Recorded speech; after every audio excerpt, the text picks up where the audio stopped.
میرا کوشچن یہ ہے کہ میں نماز بھی پڑھتی ہوں اور قرآن بھی پڑھتی تھی پہلے، تہجد بھی اور نوافل بھی، تو اللہ کے ساتھ نا ایک کنیکشن بن گیا تھا، دعا کے ساتھ بھی، اور ریلیشن بن گیا تھا.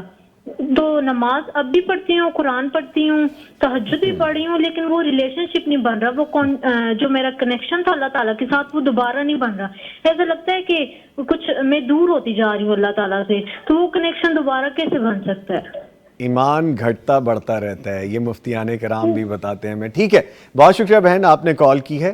انشاءاللہ کنیکشن آپ کا ہے، رہے گا اور بڑھے گا بھی، پریشان نہیں ہونا آپ نے. Thank you for calling. میں ابھی جواب دیتا ہوں. مفتی صاحب پلیز فرمائیے. حضرت حنظلہ رضی اللہ تعالی عنہ حضرت ابو بکر صدیق سے ملے تو بڑے پریشان تھے. جی. تو حضرت ابو بکر صدیق نے پوچھا کیا ہوا؟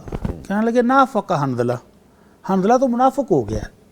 ہاں، حضرت ابو بکر صدیق نے استغفر اللہ پڑھا. بھائی کیا ہو گیا ہے؟ اچھے خاصے پکے پختہ مومن ہو، اچھے مسلمان ہو، اللہ کے نبی کے جان نثار ہو، ایسی باتیں تو نہیں کرتے. اور اپنے آپ کو خود ہی کہتے جا رہے خود ہی کہہ رہے کہ میں منافق ہو گیا. ہاں جی. کہنے لگے نہیں، جب ہم اللہ کے نبی کی مجلس میں ہوتے ہیں نا تو ایسے لگتا ہے جیسے جنت بھی سامنے ہے، جہنم بھی سامنے ہے. ایمان بڑا مضبوط ہوتا ہے. گھر آتے ہیں بیوی بچوں کے ساتھ، ان کے معاملات میں مشغول ہو جاتے ہیں تو وہ کیفیت نہیں رہتی.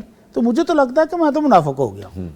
تو حضرت ابو بکر صدیق بھی پریشان ہو گئے، کہتے ہیں یہ کیفیت تو میرے ساتھ بھی ہے. اچھا. کہ جو ایمان اللہ کے نبی کی مجلس میں بیٹھ کے حاصل ہوتا ہے وہ اپنے گھروں میں تو نہیں ملتا. جی. تو یہ تو بڑا مسئلہ ہے. تو بھاگ کر گئے اللہ کے نبی صلی اللہ علیہ وسلم کے پاس. اللہ کے نبی نے تسلی دیتے ہوئے فرمایا کہ حنظلہ اس طرح نہیں کہتے، ایمان کبھی بڑھتا ہے، کبھی مضبوط ہوتا ہے اور کبھی کم بھی ہو جاتا ہے. لیکن ایمان بڑھتا اور زیادہ ہوتا رہتا ہے، کم ہوتا رہتا ہے، تو یہ ایمان ہونے کی علامت ہے. تو گھبرانے اور پریشان ہونے کی ضرورت نہیں.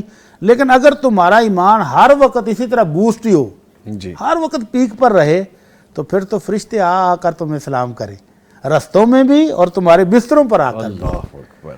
تو یہ ایمان کی کیفیت ہے جو اللہ تعالیٰ اپنی اطاعت کی بدولت اس میں اضافہ فرماتا ہے، اور جب ہم سے نافرمانیاں ہو جاتی ہیں تو کم بھی ہو جاتا ہے. تو اس لیے میری بہن پریشان نہیں ہونا. آپ تہجد پڑھ رہی ہیں، پڑھتی رہیں، قرآن پڑھتی ہیں، پڑھتی رہیں، دعائیں کرتی ہیں، کرتی رہیں. اور یہ نہ سمجھے کہ میرا تعلق ختم ہو رہا ہے. ختم نہیں ہو رہا. وہ آپ کی طرف سے تھوڑی سستی جو ہوئی اس کو آپ دور کریں، معاملات سیٹ ہو جائیں گے انشاءاللہ.